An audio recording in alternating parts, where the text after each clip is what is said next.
How dare you? I grumble. Then, a little louder. How dare you? My voice echoes around the concrete tunnels of the complex. The intern flinches, but holds his glare, defiant. I don't think he was expecting me to shout back at him. Politicians don't shout at members of the public. Well, they do down here, I think grimly to myself. This whole place is top secret, so no cameras, no reporters, no stories to sell to the local press. What's your name, son? I ask him angrily. He hesitates, then stutters his response. Aaron? I jab a finger into his face.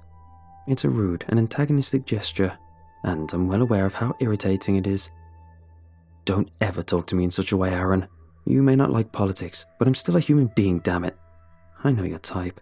You pretend to be compassionate and caring, but then you spout your bile at every available opportunity. I may not be a familiar face down here, and you may not like my party, but I am your boss after all, so hold your tongue and get back to work. Pathetic. The intern flushes with rage and embarrassment, and the corner of his mouth twitches into a snarl. But he says nothing further. Humiliated, he rejoins the group he was walking with. Some scientists in training, some low-level guards, and awkwardly and quietly they head on their way down one of the adjacent tunnels of concrete. I turn back to my guide. Reese is the man's name. He adjusts his glasses and frowns at me. Was there really any need for that, Mr. Pritchard? He asks. Not my real name, of course. One must protect their identity, especially in this line of work. I won't stand for such disrespect, I reply coolly, especially not down here. I fix the cuffs of my shirt, but I do apologize for the interruption. I gesture for him to continue leading the way. As you were. Reese sighs, but after a moment he turns and continues on down the tunnel. His footsteps clack and echo around the walls, illuminated in faint, watery blue-green light. We pass by plexiglass windows, thick and wide and built into the walls. Some of the rooms are tiny. Some of them are more like great halls. Some have goggled and suited scientists inside. Some are empty. Empty but for their primary occupant. Encased, enclosed. So, Reese continues as we walk, the subject of your visit, Object 16. Object 16 was recovered 2 nights ago, Mr. Pritchard, much to our great and enduring relief. It has been moved safely into its new containment. The only object now missing from the agency's possession is Object 4, the dice. The only object missing that we know of, Reese, surely, I reply. He glances back at me. Quite right, of course, that we know of. And what about the Falklands incident? A sigh of discomfort rattles out from the back of Reese's throat. The incident, whilst terrible of course, does not really fall under my jurisdiction, to be frank. The less said about the whole series of events, the better. If I might be so bold, I personally think it's well within the government's best interest to just leave that one be. I reply. Perhaps, Reese replies diplomatically. Perhaps. There is another uncomfortable silence. We pass round a corner. Our footsteps and the low buzz of the lights are the only real sounds. To the left, the plexiglass window is stamped with a metal-worked placard, one that denotes the thing through the glass as Object 21. The room beyond is dark, a single pedestal stand in the middle, lit from 2 angles in dim orange light from the overhead spotlights. A stuffed lion sits atop its pedestal, a child's toy. One of its eyes looks scratched, its mane is tangled, and the label attached to his foot is torn. And as I stride down the length of the corridor, the lion's head slowly turns to watch me pass it by. I repress a shiver. I've always hated this place. There's a reason I never come down unless directly ordered by my superiors. Looking now to the right, the window in the wall reveals a bare concrete room beyond, housing a softly rumbling engine in its very center. Object 10, the sign says. The whirs of this engine grow louder as we approach, and after a beat, a small, shiny mirror unfolds from the gears and pipes in the contraption's side, seemingly of its own volition. I see myself in the mirror's glass, walking along next to Reese, but I turn away once I realise that the reflections looking back at us are younger than they should be. Far too young, by 20 years or more by my reckoning. The engine grumbles and angrily hisses, but I do not look back. A little further ahead, the wall is marked with a border of yellow and black. The window is long and reveals 2 separate rooms. The smaller, occupied by scientists crowded around some glowing screens. The larger of the rooms houses a murky, pond-like environment. Something you'd see in a zoo, maybe. Object 3 states the sign, besides a "Do not tap glass" warning. Reese pauses here to look through the window, and I do the same. We watch as the dark, near black pond water stirs and ripples of its own accord. The reeds around the water's edge fall back at inconsistent angles, and the pond rises. I take an involuntary step back, heart pounding as the water spills upwards as if filling an invisible container, and it forms into the shape of an alligator, a large one at that. The water flows around the alligator's liquid body, and it raises a disturbingly human hand to press against the barrier to the room housing the scientists.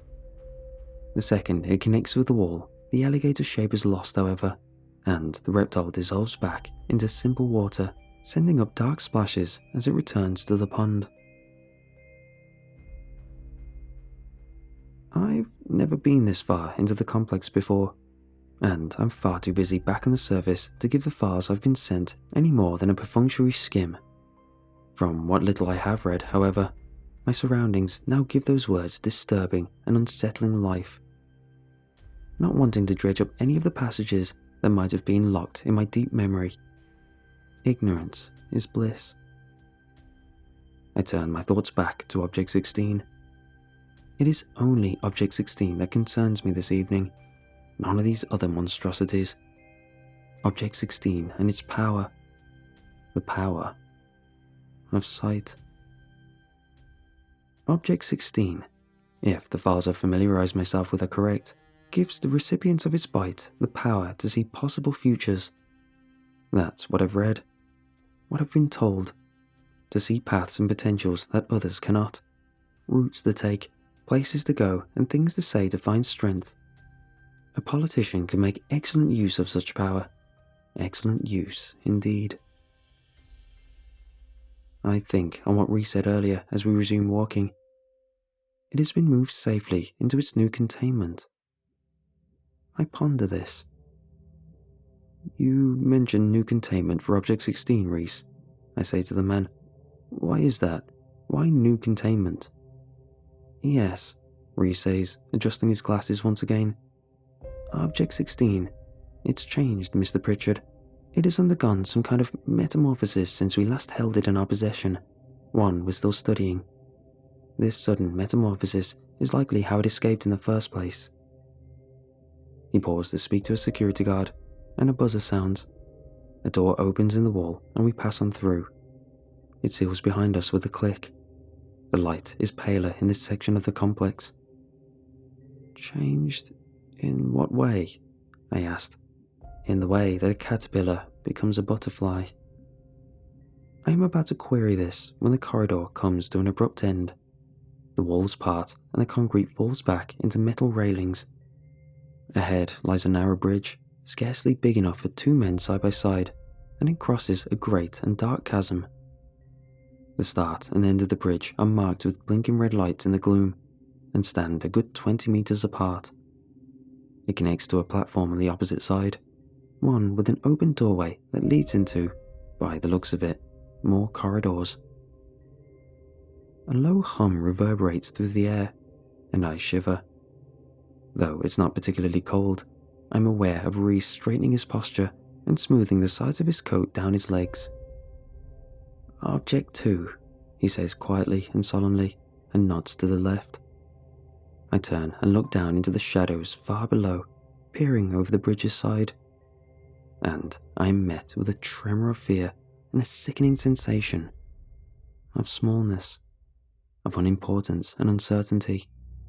A sense that my entire life and everything I know and understand is built upon little more than a thin membrane, one riddled with holes and tears and stretched across a swirling void thick with terror and monsters. Monsters in the dark, churning in an ocean unseen. Object 2 is, to put it lightly, colossal. Far below us, it is captured in a series of spotlights fixed to the chasm walls. It has the appearance of an enormous skull, the back half of which is buried deep in rock and shadow. Cracks run down from its eye sockets through the great holes where its nose would be, and down to its teeth. It looks almost human. Almost, but not quite. There's something off about it. Aside from its size, of course, but there is something else. Something in the shape, perhaps, or the angles. Object 2, as I stare, brutally mesmerized, shimmers through a series of colors, like an oil spill caught in the light of an evening sun, only less bright and far less vibrant. White and grey and brown, cream and bone, faint teal, pale purple and off yellow. The skull cycles through these colors and more at varying speeds, and I feel my stomach lurch in complaint. Between the cracks and gaps and holes of the skull, long and creeping vines of thorned, blood-red roses are wound and woven and interlocked. 2 thick vines, rich with these roses, streak down from its eye sockets and over its cheekbones like 2 striking streams of scarlet tears. The skull has no eyes, obviously, but I get the sensation that it is looking up at me, looking right into me through those massive sockets. The object starts to grin. Its bones crack impossibly into a twisted smile, and I recoil in horror, blinking and gasping. But the skull is not moved. There is no grin.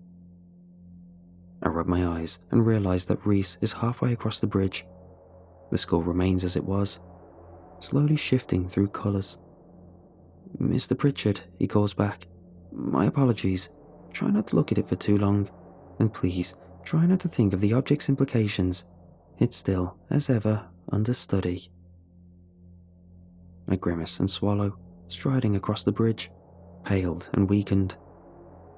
I am well aware of the terrible skull down beneath me as I walk, watching me in my peripheral vision. I think about whether I've read anything about Object 2. Then, realizing that I'd rather not know, try to push the thoughts from my head. Focusing resolutely on the red light at the end of the bridge, drawing steadily and welcomingly closer. Upon reaching it, I find that I've been holding my breath and allow an inhale of rather stale, but still quite cool, complex air. We leave the bridge behind us and step into the new corridor. So, Object 16, I manage weakly. I remember what I read about it in the fact file.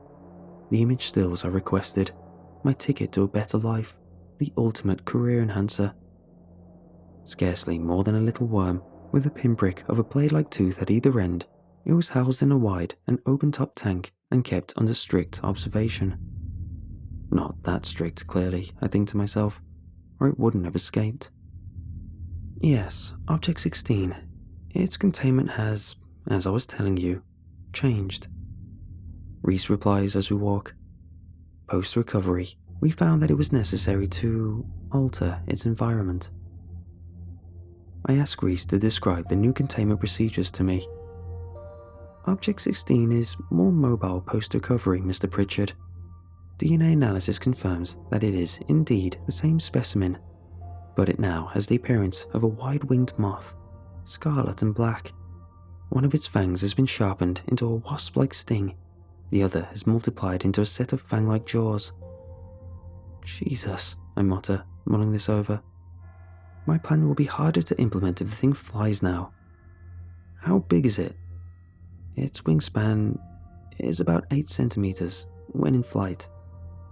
8 centimeters? Oh, is that all? That's tiny. It's larger than you would think, Mr. Pritchard. You'll agree when you see it, I'm sure. Anything else I should know? We round a corner, passing a group of scientists huddled around a window to a dusty, hangar-like room. Object 20, the sign says, but beyond the glass and in the center of the room is nothing more than a stone staircase. Descending down into the hole in the ground, pitch black and almost liquid darkness. The scientists are briefing a man in a hazmat suit connected to a series of cables, but Reese does not slow his pace, and the little gathering is quickly lost behind another corner. I consider asking what's down there, but decide against it. "Yes," says Reese, "there is more for you to know, but you will see for yourself in a moment." He comes to a sudden and abrupt stop, staring straight ahead, and I step up beside him, following his gaze. "Object 16, he says at last, and I peer through the glass.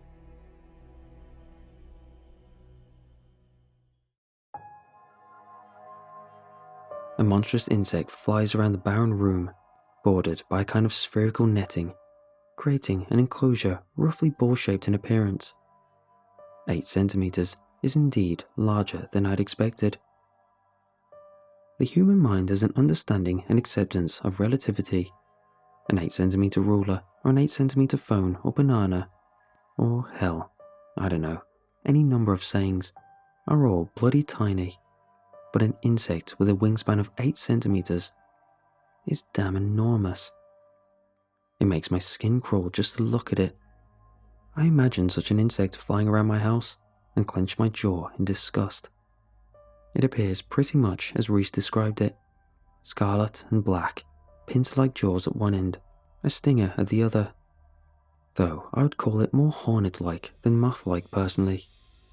I swear I can almost hear it buzz through the glass, though that could be the electrics, or just my imagination. I feel myself start to sweat as I am forced to reconsider my plan. I was going to let Object 16 bite me, as I'm sure you've induced by now. Bite me, or sting me, or whatever is required for the power, for the sight. But this is another story. I'm not sure I have the nerve to allow such a monstrosity to sting me. That flying, violent-looking behemoth behind the glass. Nothing, I mutter, rubbing my forehead and looking around. This section of corridor is crawling with scientists, security guards. I sigh and rub my chin as I look back at Object 16. It was a pipe dream, really. A dumb fantasy. Hell, I'm not letting that thing anywhere near me. Couldn't get close even if I wanted to. The repercussions of Object 16's metamorphosis are immense, Mr. Pritchard, Reese says. I'll take you through some of the intricacies of the change, and perhaps we can discuss our options. More funding for this area, as you've probably guessed, we'd request. But I really must stress the significance of this sudden change, and to be quite frank, I think that, given enough time for proper study, this object is a genuine candidate for controlled elimination. Reese does not get the opportunity to finish his thought. A light begins to flash at the corridor's end on the ceiling, sending great but silent waves of orange light out and across the hall's inhabitants. Conversations are lulled to a quick death, and for a moment, there is no sound but the faint buzzing of the complex's electrics. And then, the silence is cut through with a siren, wailing in time to the flashes of light. A voice blares out through a series of speakers. Object 3 is unconfirmed. Containment Procedure Alpha and Evacuation Procedure 1 are now in effect. This is not a test. Object 3 is unconfirmed. Containment Procedure Alpha and Evacuation Procedure 1 are now in effect. This is not a test. Jesus Christ, Reese splutters through his teeth. A woman nearby shoves past us as she reaches for a phone affixed to the wall. A handful of security guards sprint back towards the bridge, whilst most others turn tail to run in the opposite direction. Papers drift through the air as they are grabbed up in their piles and clutched to the white coat-clad chests of their writers. What the hell is happening? I call out, demeanor forced into calm, but my heart beating hard. Object 3. What is Object 3? But I already know what Object 3 is. The memory comes back quick. The shadowy alligator in its concrete cave swamp. The living water, dark and unnatural. I see it pressing its hand against the glass in my mind's eye. I think of that terrible thing loose in the complex, and my jaw clenches in fear. Impossible, Reese murmurs, staring into space. Impossible. Containment Procedure Alpha? They've never used that before. Never. Alpha means there are potential hostiles in the complex. There's no way Object 3 could have gotten out by itself. Hostiles. I put two and two together. Hostiles, as in people working against us. So it was released then. Someone released Object 3 deliberately, I say. Deliberately. Reese looks at me in horror, but the pieces are connecting in his head. I can see it. The alarm blares. There's no way. Why would someone do something like this? The damage that thing is capable of. What cause could they have? I can think of a cause, I mutter. I think back to the intern I shouted at in front of everyone, the scientist in training, or perhaps a low-level guard. It makes no matter. The activist. The things that these people will do in the name of their cause. Terrorist is what they are. Would he have still released the object had I ignored his little comment, or was it his plan all along, knowing that I would be down here? I don't suppose it matters much at this point. Object 3 is unconfirmed. Containment Procedure Alpha and Evacuation Procedure 1 are now in effect. This is not a test. I grab Reese by the shoulders. We have to go. We have to get out, right? Are you involved in the containment procedure? Reese shakes his head. No, that's not my jurisdiction. Then let's evacuate, right? Go, man, go. Which way? Reese nods and makes a break for it. Come on, he shouts over the siren, and I make to run with him. But, as I do so, something bids me to slow, and instead of running alongside my guide, I instead come to a subtle stop and watch him round the corner and disappear out of sight. As if caught in the thralls of my spell, I turn my head and look into the window of Object 16, at the insect that buzzes angrily around and around in its spherical netted enclosure, at its potential. The place is deserted, and the object is unguarded. Am I a fool? A fool for seizing a sudden and unexpected, impulsive chance? Spurred by the incredulity of the release of Object 3, a dangerous creature, designed to make me look incompetent at best, and one designed to cause me or others serious harm at worst. With the power of Object 16, I would not have to fear such acts of hostility. I would not have to face them, ever, with the power of the object's sight. And I find myself pushing through the door and into the room adjacent to the object's enclosure. I look down at the screens and panels and buttons and wires. I know the procedure. I learned it during a previous visit. The control panel was not quite the same, but it was similar enough. The sliding panels through the walls to Object 16 are opened with a simple turn of a switch and a manual turn of the door's circular lock. I do not consider until later the implications of the blinking yellow warning light on the dashboard, the one accompanied by a message across the bottom of the nearest screen. Incapacitation protocol not initiated. Object unsubdued. Proceed with extreme caution. There was too much going on. The little yellow blink was lost beneath the thrum of the far more powerful orange. My adrenaline had surged, and I could feel myself shaking with excitement and fear, all mixed together. But I had to act. I had to act lest I miss this golden chance. And so I stepped into the enclosure of Object 16, my shadow thrown intermittently up across the walls. I fumbled desperately with the spherical netting, trying to find a catch or release. There were several thick plastic clasps and grids spaced out across the net. My trembling fingers tried to crack them open, and I succeeded. It's possible, whilst doing this, that I hear a voice call my name from all the way down the corridor, but I pay it no mind. The netting falls open, and in the very same instant, the terrible insect flies right past my head. Its eyes is distorted in the flashing light and becomes one with its shadows. The sound of its buzzing is immediate and terrible, and instinctually I batted away in alarm. My hand connects with a creature that feels far heavier than it looks, and I find myself sweating and panicked. I reach out a hand blindly into the myriad of shadows for the creature. If I can just grab it around the middle and keep my nerve, resisting its squirming and terrible buzzing and scratching legs. I find it again in the orange darkness, but for the second time, I am unable to prevent an instinctive recoil. I become tangled in the now loosened netting, and I cry out, and I feel a sudden sharp sting right into my hand. I feel the weight of the creature crawling over my fingers, and I shake it away in disgust and horror. A sensation like fire spreads through my veins, and my hand at once begins to cramp. Object 16 flies right past my face. I feel it on my neck, and I try to swat it away. But again, it strikes.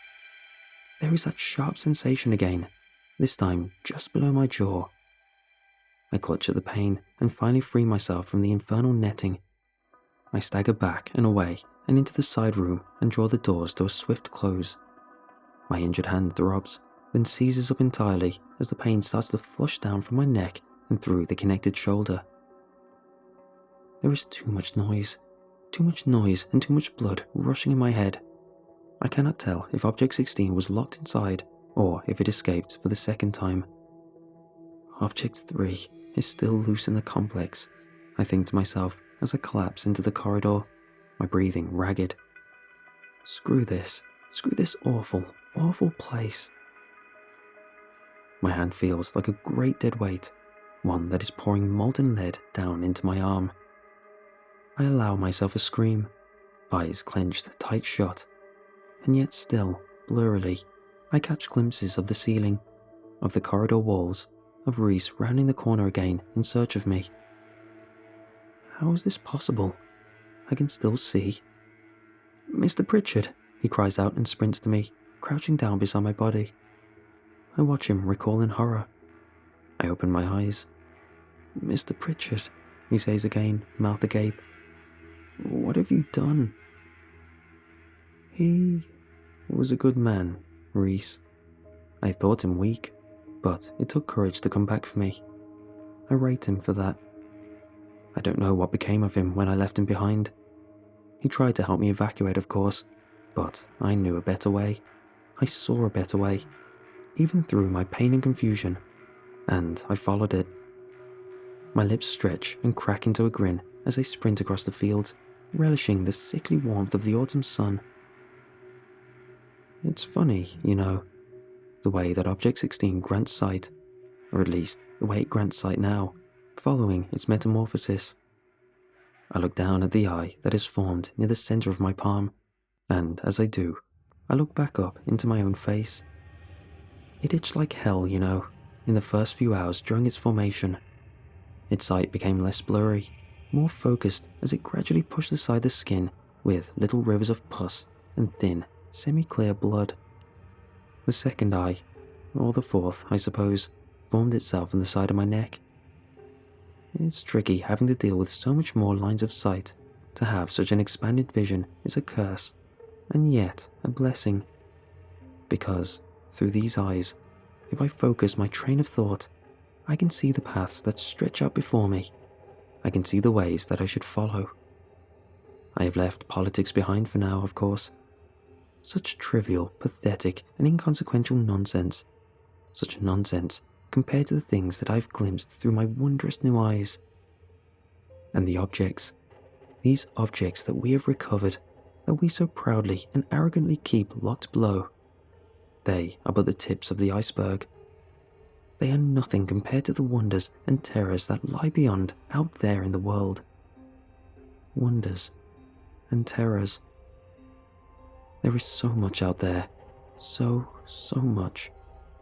Monsters and places, anomalies and artifacts beyond any mortal comprehension. I can see their shadows, their reflections, the glints of light that shine from their edges. They are mine for the taking. One just has to know where to look.